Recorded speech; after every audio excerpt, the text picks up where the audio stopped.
All right, we are connected for the Thursday edition of the morning check-in. And as always, looking forward to connecting, sharing my 2 cents on a variety of subject matter. And wow, lots of interesting things unfolding as always this Thursday morning. So I had to give it a minute to make sure I gathered all my articles and subject matter so I can give it to you straight. And yeah, give it to you just as it is, man. So we have lots of things surging, and unfortunately, it's not things that are great for the average consumer. Nevertheless, our government and their indebtedness. So we're going to talk about that. And of course, I think a lot of people may have dismissed the Claude Mythos announcement back in April about how problematic the AI, you know, large language model, whatever it's called, could be for the technology space and in particular cryptos. And so we have an extremely concerning amount of projects that have been hacked.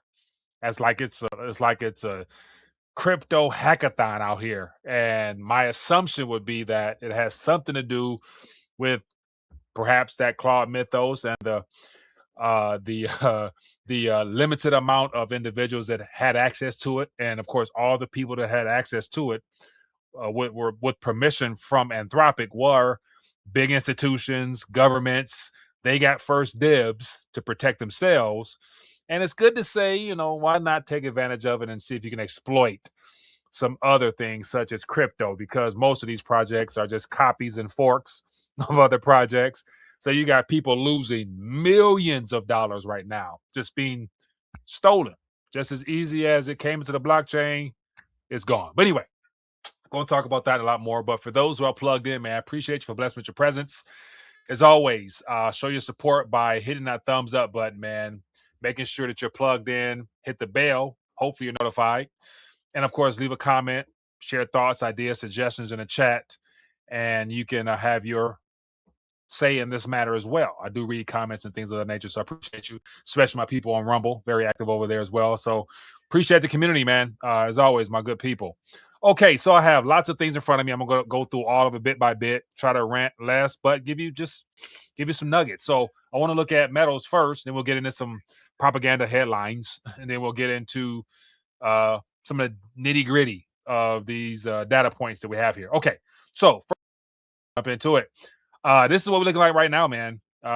So literally from Monday, I think the video I did talked about the potential increase above $60, and of course needing to touch 65 before we can even think about getting excited. But to see here with silver and gold both trending down, and to not have had a late night rally out of Asia per se, which we typically have had, and it's basically just trickle right on down as Europe opened up, and here we are now, Crimex open, and it hasn't went up. And so it's good to say, based upon what we're seeing here, the trend is heading down. So unless something changes midday, which I doubt it will, because with oil surging and the 10-year surging, it's good to say this can probably go lower, perhaps say $56 by the end of the day for silver, and definitely 3,900-ish for gold. So once again, you know what time it is.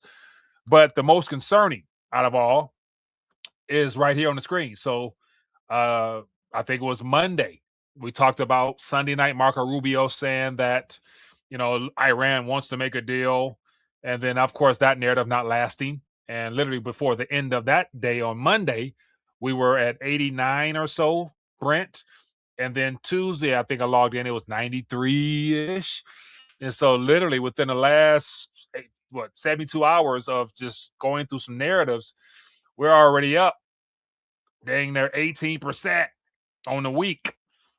And so clearly the tweeting and back and forth, the jawboning out of DC is not doing much good when it comes to rigging the price down like it did in June. So it's $100 right now. This is something that will definitely come back to bite the U.S. in the rear end if something is not done.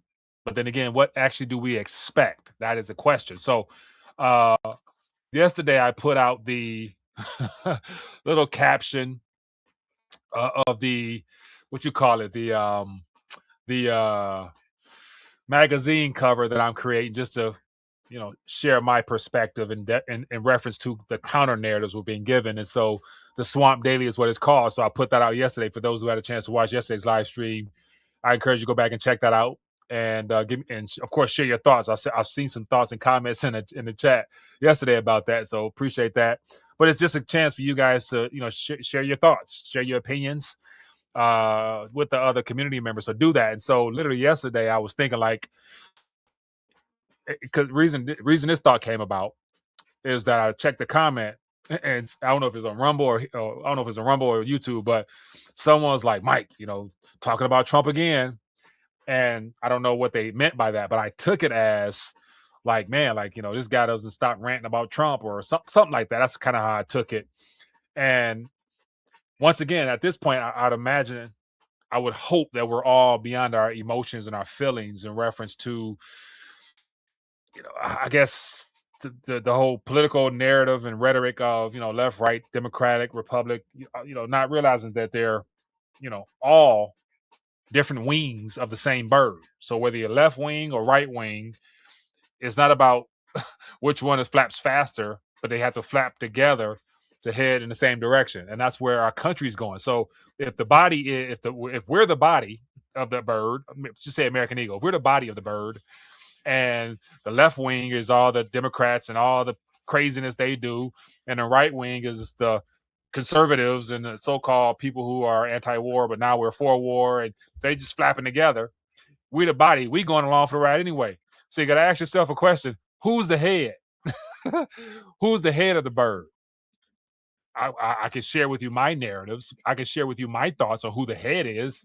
And so once again, Donald Trump he's a part of the wing. He's definitely not the head. He's definitely not the one driving this ship or flying this bird. So, okay. Reason I say all that just because it's just a way to, counter the narrative and share my 2 cents. So I said all that to set you up for a graphic I put together today. And of course, the goal is to use these graphics for the late night talks where, I'll have you guys call in, share your thoughts on the graphics. We'll formulate questions around the graphics. But in the meantime, till I get to that point, I'm just, just having fun on my own.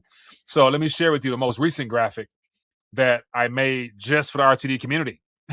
And so, as you can see here, and so for those that, want to, you can take a snapshot and take a snapshot of this and just, share it as a way of, getting people to think for themselves and question narratives, and also help your boy out here as far as helping other people wake up to what's really happening. Okay, so this is just the Swamp Daily. I'm gonna start off. If I can make one every day or whatever, I'll start off with that. But it's just, for me, it's it's just it's fun to use my mind for create things that I can visualize. But anyway, so as you can see here, this is what we're looking at. This is the Swamp Daily, and so here on the screen we have a president who ran for the idea of no more wars, no foreign entanglements, and all that stuff like that. I think it was 2015, 16, he said all that. And then 2020, he lost the election outright fraud. Okay, sure, whatever. Biden came in to do what he was supposed to do, which is destroy our country. And so now we're in the Make America Great Again phase, where people were sold on the idea of Trump undoing what Biden did wrong.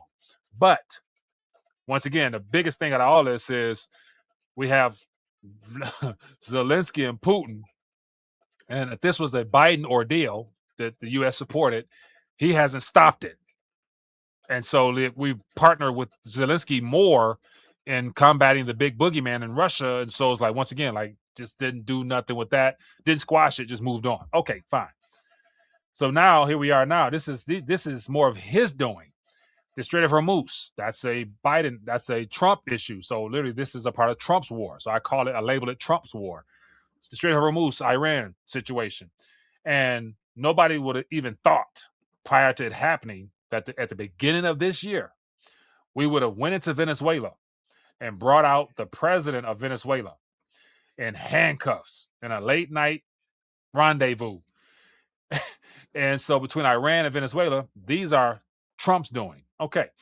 Reason I say all that, because we got our next one here. So here we got Cuba and we got Castro family waving a white flag. They about to give in pretty soon, so we'll be all eyes and ears on that. But here's the biggest thing. This is what the true MAGA crowd love to say or love to think, that Donald Trump's playing a 4D chess game against the swamp. Like, so there's no establishment talk and no swamp talk no more. It's squashed. Now it's all Iran, a deal, and the economy is doing great. And so this whole here's a what I consider a four-dimensional chessboard. And so he sold the idea to the people that he's playing chess. He's, he got the Nasera Jacera, the MAGA cult people who like, be patient, trust the plan, the QAnon crowd and all that stuff. It's much deeper than we can ever imagine. Like, behind the scenes, the white hats are okay, sure. And so once again, if you think one individual is going to right the wrongs of humanity and bring justice, more power to you. If that's you, please unsubscribe and move on. It's fine. But here we have Trump playing 4D chess. And you see the book over here, the comic book over here says, economy is booming. Like all the charts can only go up with his presidency. He doesn't want to own anything that's not positive. And if it's negative, he's silent. Okay. And so here you have him playing 4D chess, but look who he's playing against. We have a lot of interesting characters over here that gets no mention. We have the Illuminati case. We have the World Economic Forum. We got the Bilderberg. We got the Federal Reserve. We got banksters. We got all the three-letter agencies. We got the media, big pharma. And then the thing that's never talked about is what the big pharma guy's holding, the global agenda. And so the global agenda is still underway. Nothing's changed. It's just different faces, different characters described as two different parties. But once again, this is the Swamp Daily's version of Donald playing 4D chess. So if I'm mistaken with this, then forgive me. But based upon where I sit, what I see, Donald Trump is doing exactly what he's put in power for. And so I pay it no mind, other than just bring it to your attention for those who might be new. But once again, all that right there is, things I consider to be somewhat real. Okay, cool. Move on to the next one. Let me just share with you I'm gonna share with you a video that our president stated yesterday. And let me know your thoughts on this as to whether or not you agree or not. Let me know if you agree. I'm gonna play this for you, and you let me know if you agree with Donald Trump. And say yay or no in the chat or in the comment section, yay or nay, where you would fall on this. Okay, let's play this. But Americans are wrongly against this war. How do you ask them? Well, Americans aren't against the war. A poll just came out. Americans don't want high gasoline prices, but they're not against the war. That just came out loud and clear in a poll. Nobody wants Iran to have a nuclear weapon. Do you want Iran to have a nuclear weapon? You think it's good? Go ahead.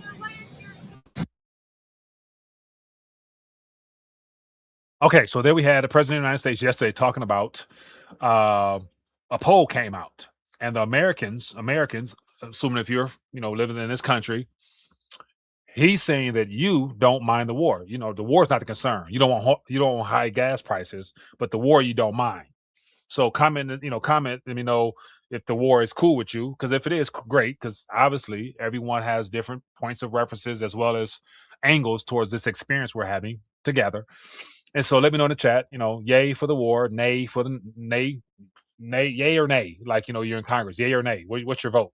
Let me know in the comment section or in the chat. Just curious, because my assumption would be majority of people in America who actually voted for him were in belief that we were not going to be in a war. And the fact that we are in multiple fronts, as I mentioned, for those that are coming in now, I just show a chart that just shows Trump's body of work. It's on the front cover of the Swamp Daily. Go back and pay attention to that. Like everything that we got troops everywhere now, and lives are being lost as always. But once again, it's the act of not, just not, I guess, following the trend or whatever it is we do. Okay, so my point is, lost my train of thought. But let me know what your guys thought as far as nay or yay. Okay, cool. I have some other things to say. Okay, this is off topic completely, but we're here. I see a nay out there. Okay, and so I'm, I not to be completely, biased and foolish. I got a nay over on Twitch as well. It says nay. I only know two people who support the war, and I know quite a few people. I know quite a few people. Okay, so we got a Twitch person. Appreciate you, man. Um, Diplomacy been dead. No to war anywhere. I hear that, man. No, okay with this or any war. Not okay with this anywhere. Right. So, but this is what is to be expected in the world of and so the way I would categorize this is that regardless of as I started off saying, the left or right wing, depending on what party you are, it's the bird. We all head in the same direction. If we're the bodies, we got left and right. And this is always supposed to be voting between. I asked you guys, who's the head? Share your thoughts, who you think the head is or the brains of this operation in the chat or in the comment section. And I can share mine as well. But I lost my thought. I just saw a comment here. Jonah Q. Okay, I got some of that one. I got some for that one. But let me know who the brains is in operations in the chat comment section. Cool. Okay. And the reason I say all that is because I lost my dang train of thought, man. Okay, let me keep it moving. Oh, this is off subject. Man, I'm everywhere now. Dang it. This is what real live stream is about. When you roll with the flow, and the community, you know what I'm saying, they appreciate it because it's definitely, I'm definitely not reading from a script. Okay, but in reference to the left right paradigm, one thing that came across my radar last night that I watched, it was quite interesting, and it had to do with Stephen A. Smith and Tucker Carlson interview yesterday on the Stephen A. Smith show. He was interviewing Tucker Carlson, and so for those who follow the sports world, don't, Stephen A. Smith, sports analyst on ESPN, branding off, trying to do his own thing, and I'll show you the. So I'm not going to go through the whole shebang, but I will. So here's the interview here. So it's at the very top, and let me see. It has. Let me see. It has, 117,000 views, and some of the things that stood out to me was Tucker Carlson and how he literally has flipped the script on Trump. Like he was at the White House last year for Liberation Day, and since then, and this is the part where I know he's a puppet too, because I'm thinking about it. He was at the White House, and I saw a press viewing. He was in the back, like on a back wall, obviously in the White House, so he's still cool enough to get access.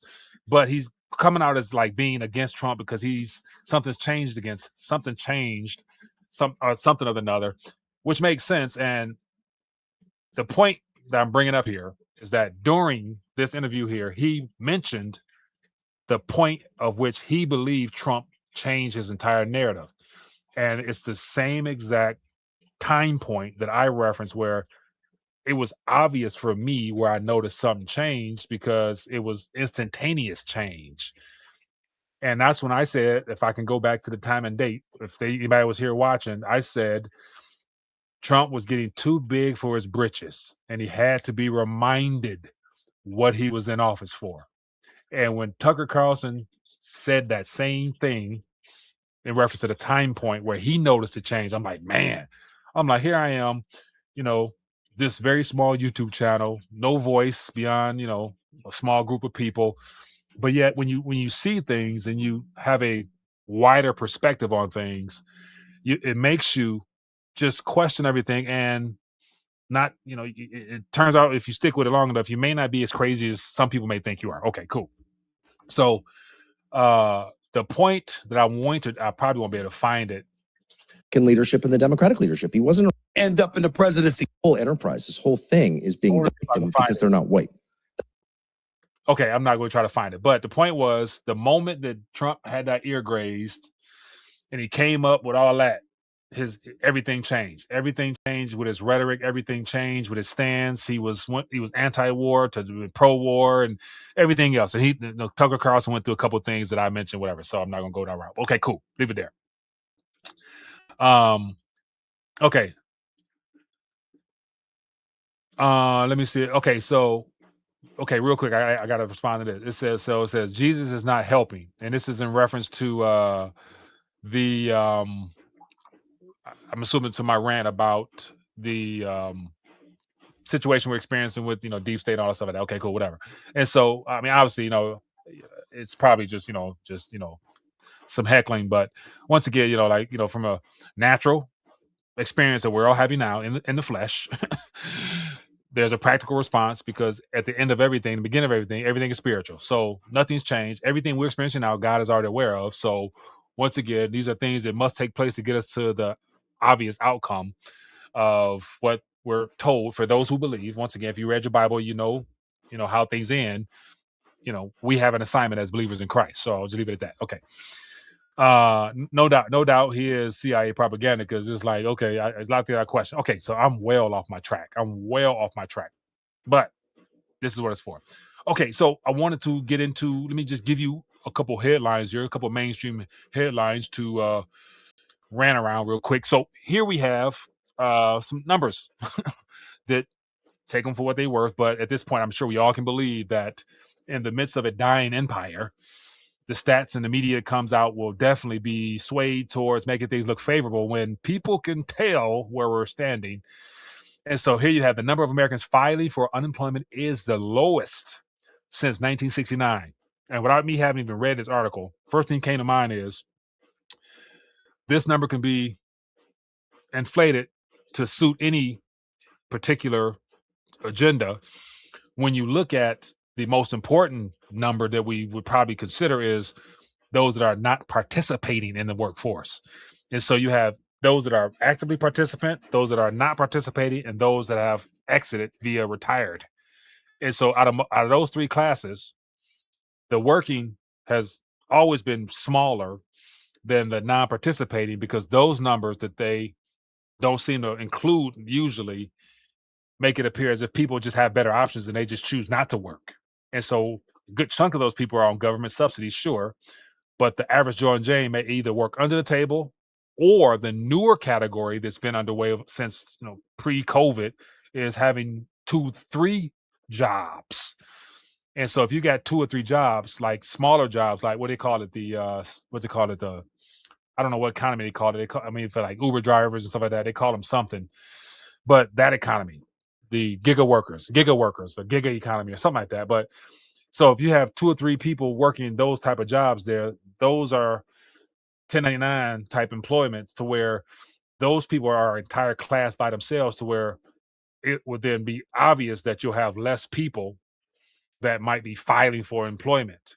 The gig economy. Good job. Appreciate that. My guy. Appreciate you.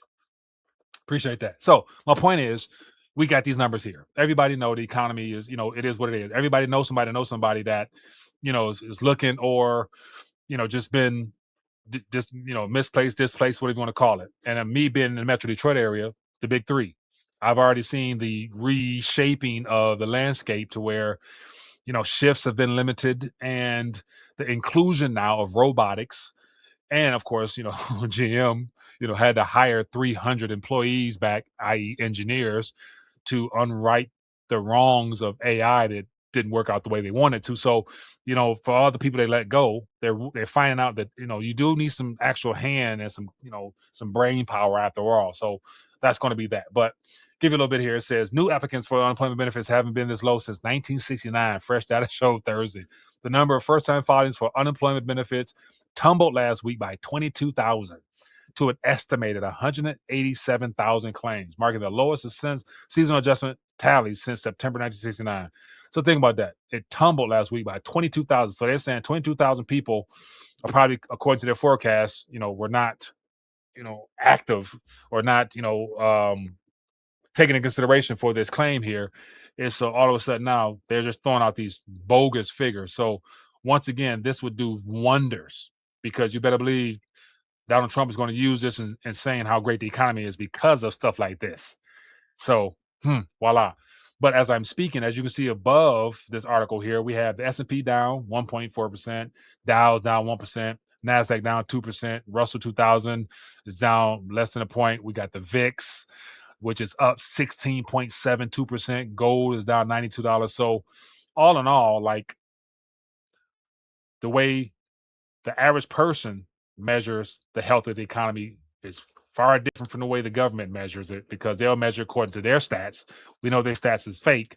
And we, as actual the moving piece of the economy, we would look at it by our purchasing power, cost of living, gas prices, overall life sustainability cost, and other like. And clearly, to my knowledge, none of that has went down as if it ever could.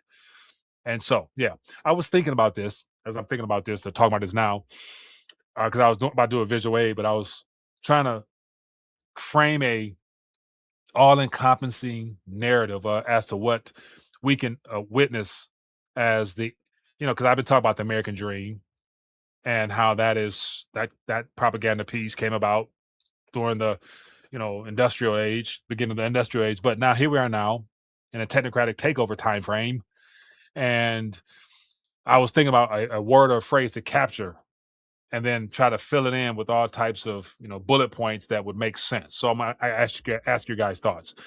And so ultimately, it's the American way of life is what I'm referring to it as. So it's no longer a dream for majority of people.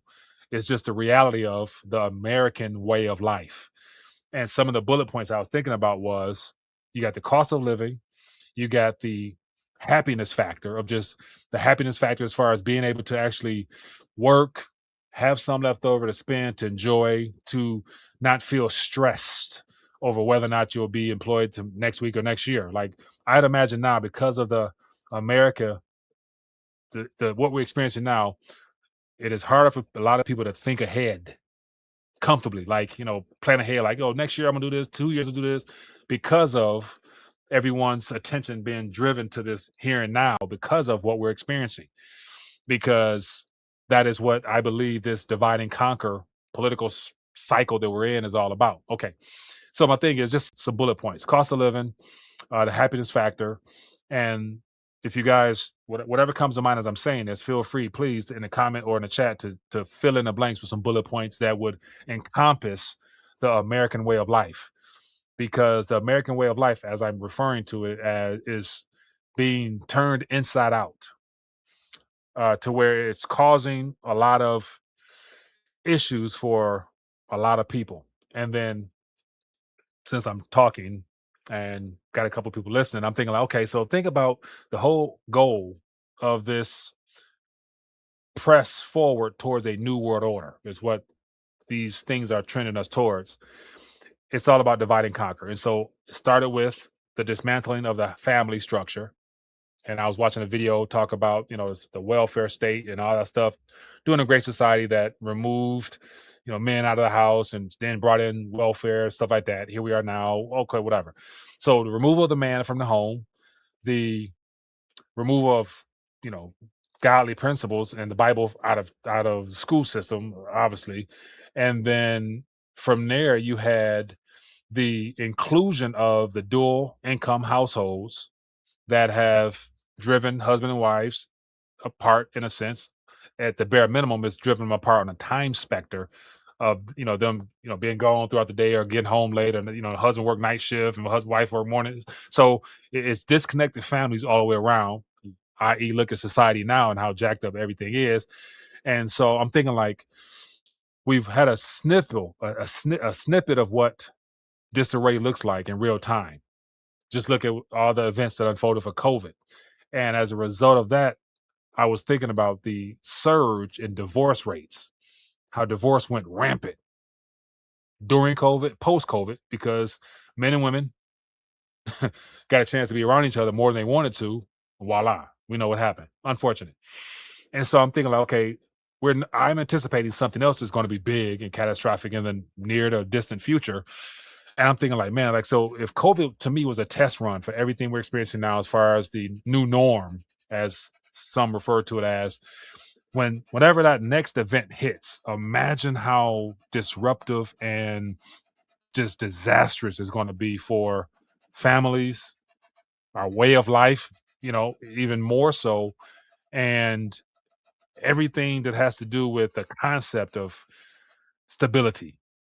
And so just, I say all that just to say, like, man, like we're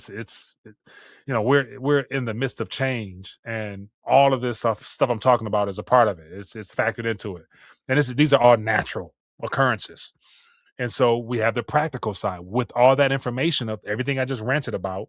The practical side is the individual who's listening having a sense of stability, having a place of of refuge. And that's when, for me, outside of doing preparatory things like, protecting your finances, less debt as you can, having some self-sufficientness about yourself, being educated, staying plugged in tune to things that are being done on your behalf, is just four ways. But ultimately that won't get you so far. That'll help you out in reference to being better off than 99% of the people who are just living in a bubble, don't know what's going on, so consumed with their own world as if the things that are taking place don't impact them. Okay, they're going to have a rude awakening. And so you here watching this are practical. You know and are aware, and so therefore you have a 1% chance of doing way better than the majority. Okay, cool. But ultimately, at the end of the day, it all boils down to the spiritual side of things of, literally trusting God, like literally trusting the fact that, everything is in his hands. He's aware of your well-being here and in the future, and to still remain motivated and encouraged to be a blessing to other people, to, consume the word of God because it is your foundation. Christ is your rock. That is just me talking and sharing with you what I think and what I feel, what I believe. Okay, man, I went off the deep end with that. But anyway, hopefully that was of encouragement to somebody out there. Somebody might need to hear that word this morning. Okay, so what I wanted to pivot to next is the crypto hacks. And so I start off by saying it doesn't surprise me that just in April, we were introduced to Claude Mythos, how it can hack anything. Anthropic says, should we believe them? So literally on April 20th, as you can see here, April 20th, this came out. It caught a lot of headlines. They had to dial back. They couldn't, release it to the public, whatever. So what they ended up doing was giving special access, to government officials and to the too big to fail companies around the world. They got first dibs first to shore up their back end to make sure that they were protected as far as their code and all their internal operations that has to do with computers and internet. Because anything that's through the internet that's based on ones and zeros on a ledger of some kind is obviously hackable. And so this right here, I believe, has something to do with the current hackathon taking place in cryptos. And so let me just give you a couple of things that you may not need. I mean, if you're not in crypto, you don't care. But here's the thing. The greater agenda is that this Mythos will definitely weed out all the bad code, all the boo-boo projects, and toughen up and reinforce all the things that's already built out for the big banks and there's stable coin narrative, the CBDC side of things, all that stuff that's ledger based is being shored up by the institutions because they want to make sure that they're covered, but they're going to allow all these other alternative coins to be exploited, I believe. So what am I talking about? Let me give it to you straight. So this is off my X from Coin Bureau. This was 9 hours ago.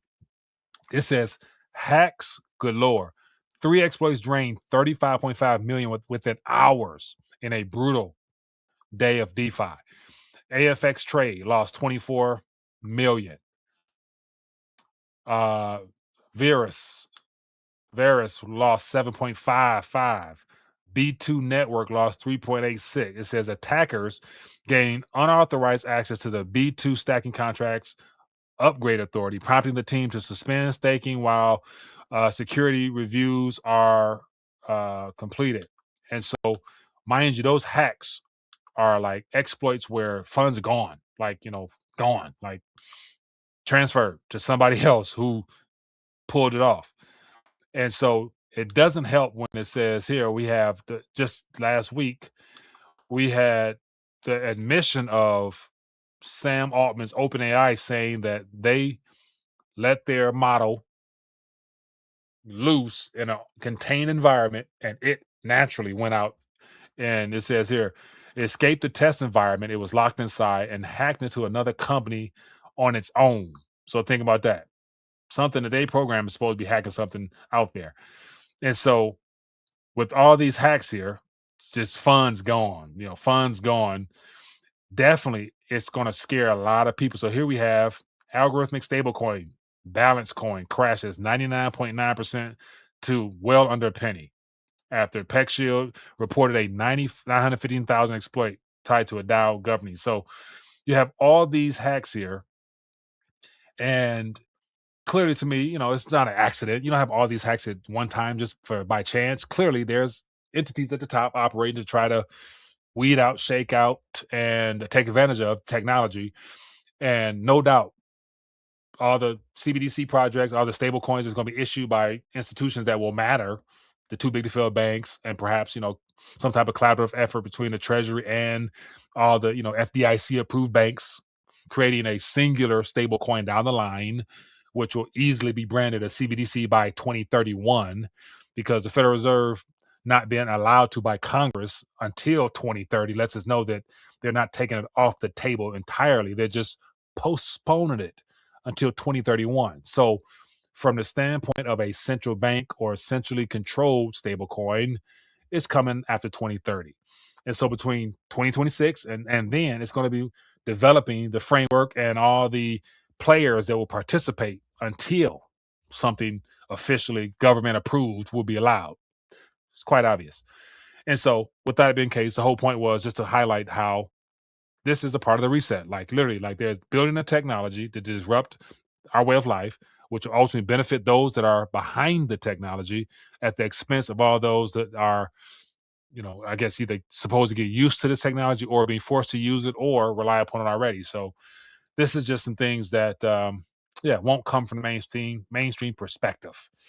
And so the last little story I want to touch on is Google and how we got the numero uno of all the technology companies, and they are burning through cash to the point where they are having some problems. So here you have Google burning through cash with spiraling AI costs. So the more all this race to AI supremacy heats up, the more energy, the more power, the more compute is needed to where these cats is just bankrolling the projects and they're just draining their cash stash faster, trying to outbeat one another.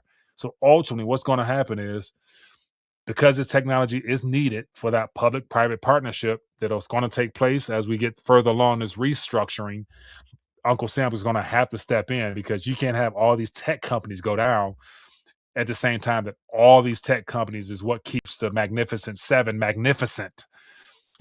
And so this administration, Trump can only do what's best for the idea of making this America great again. And it has to be centered around your portfolio, i.e., your 401ks.